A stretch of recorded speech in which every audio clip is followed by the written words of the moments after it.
Hello and welcome to another video. In this video, I'm going to make my predictions for the first game of the Premier League and preview Manchester United versus Arsenal on Sunday at Old Trafford. Obviously, it's been an interesting summer.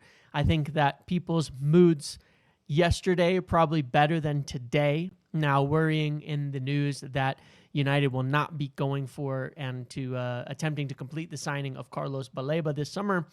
I think I set people on edge, unfortunately, but I don't particularly feel very different about the team before than afterwards. For me, Baleba was the thing that would take us from what we need to do and fix anyway to the next level, and obviously it wasn't going to affect this game against Arsenal anyway. It's the start of the season. It's the first game. We've got 3 new forwards in. I think we've been all right in big games over the last 12 months anyway. And it's Arsenal. Whatever matters, whatever's going on, you've just got to play well against Arsenal. You've got to get a win against Arsenal. You've got to beat them.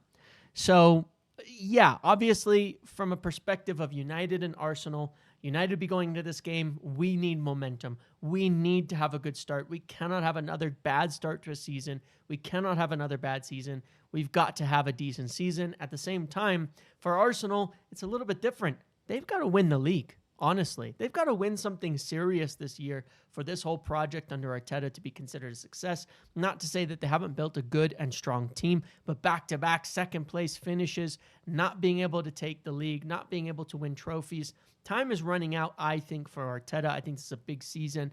And personally, I feel that after summer so far, I don't think Arsenal are better than where they started. Gyökeres might end up being better for sure. I rate him and scoring more goals.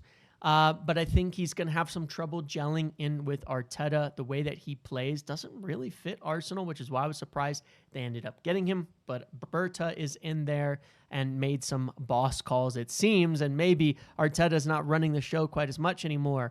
Could that result in some problems in chemistry? I think that's possible. I think that in the midfield, they've actually gotten weaker. Zubimendi doesn't bother me. Watched United play against Zubimendi in the Europa League last season with Casemiro, and it was unimpressive, right? Frankly, I think he's going to struggle to keep up with the physicality. He's a good player, but I think he will struggle physically with the league and with the teams in there. I think that the player that they've lost, now named player, Thomas Partey, was somebody who provided a lot more grit and a lot more ball winning and was potentially their best midfielder last season. So in a lot of ways, I don't think they've actually gotten better. Now, at the same time, United, I think 3 big attackers in. Biggest problem we had last year. There's still issues, but you're going to find me consistently saying until I see evidence otherwise that I think the forwards we brought in and the business we've done this summer is going to make us a good team, a very good team, a team that is hard to beat, and I see progress will happen. Now, how do we start the season? It could take some time for these relationships to build, for everything to gel, but I think we're going to get the win. So let me look at the squad that I think we should put out there, the 11, and what I think Amorim will probably do. I want to talk about the main points I want to look at on the pitch. Then I'm going to predict the score, man of the match, and the goal scorers. So let's take a look. This is my vote I did in the video for week 1. This is what I'd like to see us do. The chat, my chat and that live did the same exact vote. Usually we're split on a few things.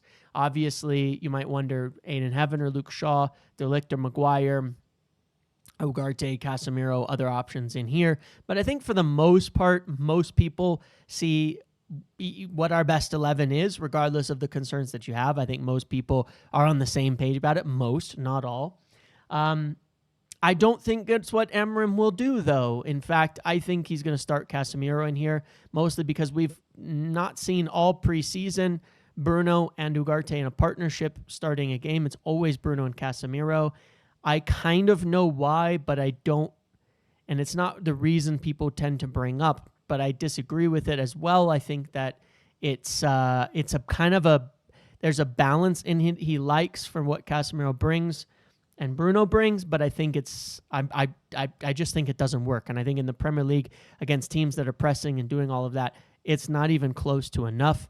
But I think it's pretty much the team he'll go with probably Casemiro in there. If he goes with Ugarte in there, I think we have a much better chance of winning, simply because I just really, really do not think the midfield of Bruno and Casemiro works in the Premier League. And looking at the kind of the tactics and discussing that, this is sort of my main point.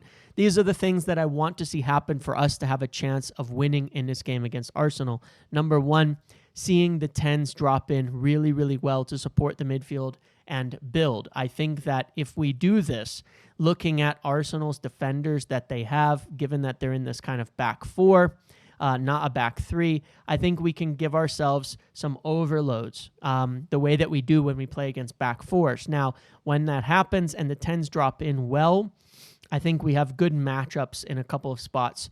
Cunha and Mbumo. I think on one side, they're going to be significantly better than the defender following them to be receiving these balls from the center backs.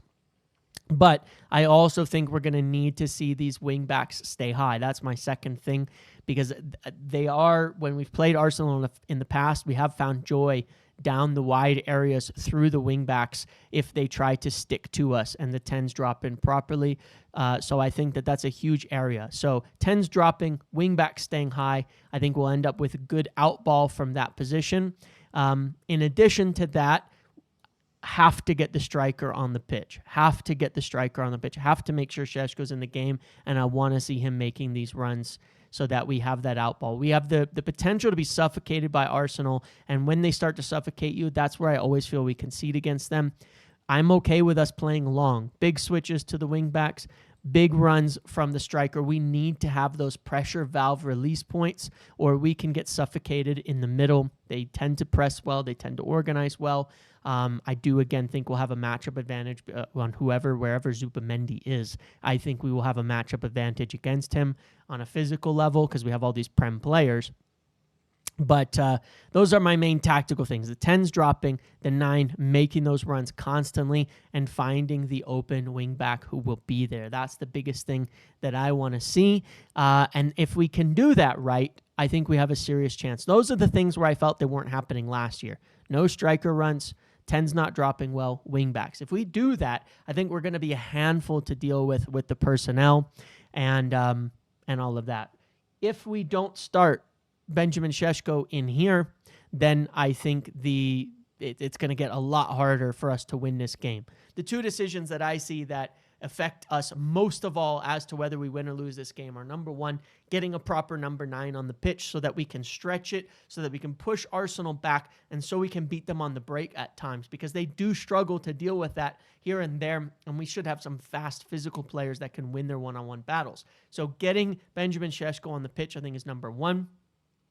Number 2 for me is the midfield. If we select Casemiro, I think at best we can hope for is a draw, simply because I don't think we'll have the legs to cover. We'll be out of possession a lot, and I just don't rate the way that Bruno and Casemiro tend to launch the ball too much. I think we lose there. When we get in attack, I think we're going to be extremely vulnerable to transitions. And with Arsenal this season, specifically with Gyökeres in there, we do not want Gyökeres running free in transition with no midfielder in there to cover. Casemiro caught up the pitch, running straight at Harry Maguire or De Ligt. Not where we want to be. That's where Gyökeres is at his best. That's where he's most dangerous.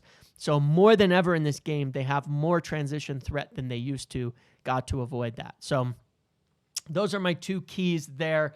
If we start Sesko, as we should, and if we get the midfield right, as we should, then I predict a 2-1 win for United. I think Cunha scores a goal, and I think Sesko scores a goal off of a maybe a corner, an in-swinger from Mbumo. But I think Cunha and Sesko with the goals if Sesko starts and if the midfield is set up right.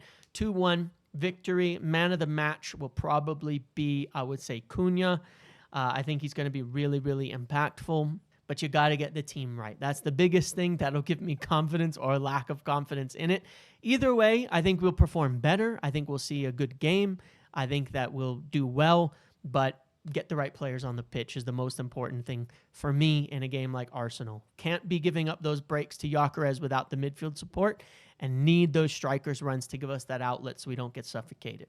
So those are my thoughts. That's my preview of the United versus Arsenal game. Again, biggest players, keys to me, Ugarte, not Casemiro, Sesko on the pitch to start the game, getting those runs in behind, getting those 10s dropping deep, and I think we'll get the win with Cunha, Sesko, the goal scorers. That's what I've got. Hopefully we do. Hope to see you there in the watch along. Thank you for watching. Make sure to like, comment, subscribe, turn notifications on, leave your predictions below, and I'll see you in the next one.